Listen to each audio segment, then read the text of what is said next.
Je suis le cep, vous êtes les sarments. Jean 15, 5. Combien c'est simple d'être une branche d'arbre ou un sarment de vigne. La branche sort de l'arbre, le sarment sort du cep.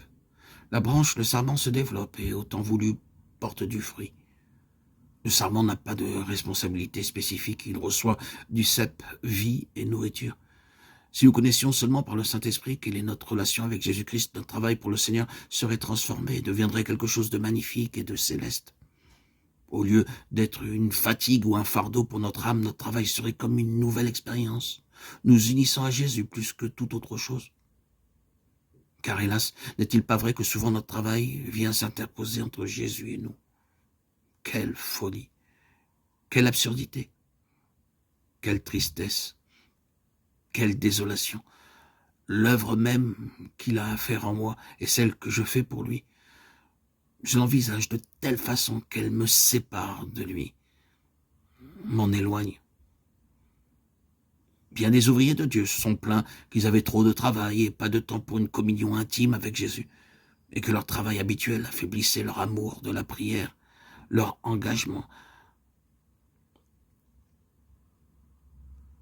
leur rapport trop fréquent avec les hommes assombrissait leur vie spirituelle. Que le fait de porter des fruits sépare le sarment de la vigne, c'est là une triste pensée, une incompréhension. Cela doit venir de ce que nous avons considéré notre travail, notre labeur, comme autre chose que le sarment portant du fruit.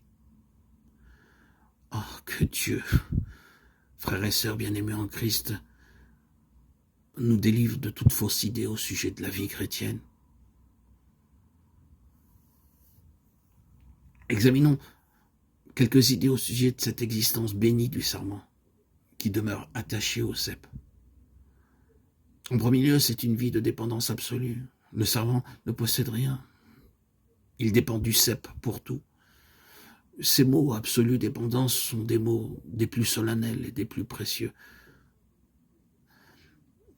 Un grand théologien allemand a écrit 2 gros volumes pour montrer que toute la théologie de Calvin est résumée dans un seul principe, une absolue dépendance de Dieu.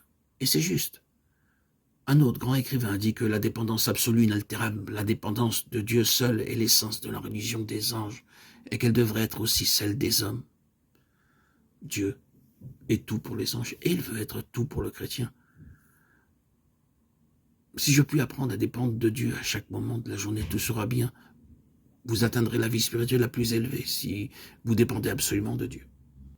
Apprenez donc à être rien, à être dépendant, à être impuissant de Dieu. Seul accomplit sa volonté en vous.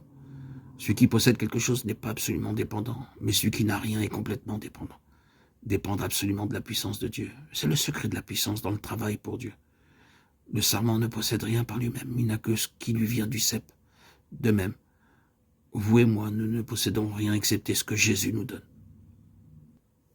Malgré tous vos efforts et votre activité au service de Christ, vous ne prospérerez jamais. Ce dont vous avez besoin en premier lieu, c'est de vous reposer sur le Seigneur. Celui qui se repose sur Jésus-Christ ne peut être indolent, car plus vous attacherez à Christ, plus son esprit de zèle et d'amour vous remplira. Commencez votre vie d'entière dépendance par un profond repos. Il arrive qu'un chrétien ait vainement de vivre cette vie de dépendance absolue. Il se tourmente à ce sujet, il essaie et ne peut y parvenir. Mais ce qu'il doit faire en premier lieu, c'est de se reposer entièrement sur Jésus. Jour après jour, vous êtes gardé par son amour. Jour après jour, vous êtes à l'abri sous son aile. C'est le repos et la vie éternelle. Place-toi chaque jour au pied de Jésus, et là tu trouveras le repos qui vient de la certitude que nos soucis sont ceux de Jésus. Comprenez bien que c'est le Seigneur Jésus qui désire travailler par vous. Vous plaignez de manque d'amour. Cet amour vous viendra de Jésus. Il mettra dans votre cœur l'amour divin par lequel vous pourrez aimer ceux qui vous entourent. C'est là la signification de cette parole, l'amour de Dieu est répandu dans nos cœurs par le Saint-Esprit, et de cette parole, l'amour de Christ nous presse. Christ peut faire jaillir en vous une source d'amour, de sorte que vous ne puissiez vous empêcher d'aimer les plus misérables et les plus ingrats, et ceux qui vous ont fait souffrir. Confiez-vous en Christ qui peut vous donner force et sagesse.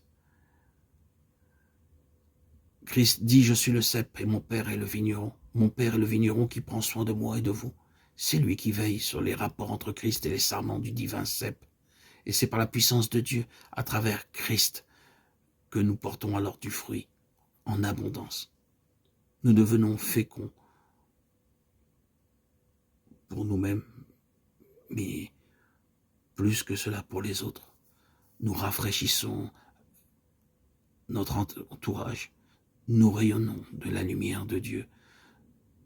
Nous leur partageons la saveur de la vigne. Nous devenons réellement alors le sel de la terre. Tous ceux qui viennent à notre rencontre sont rassasiés, enthousiasmés,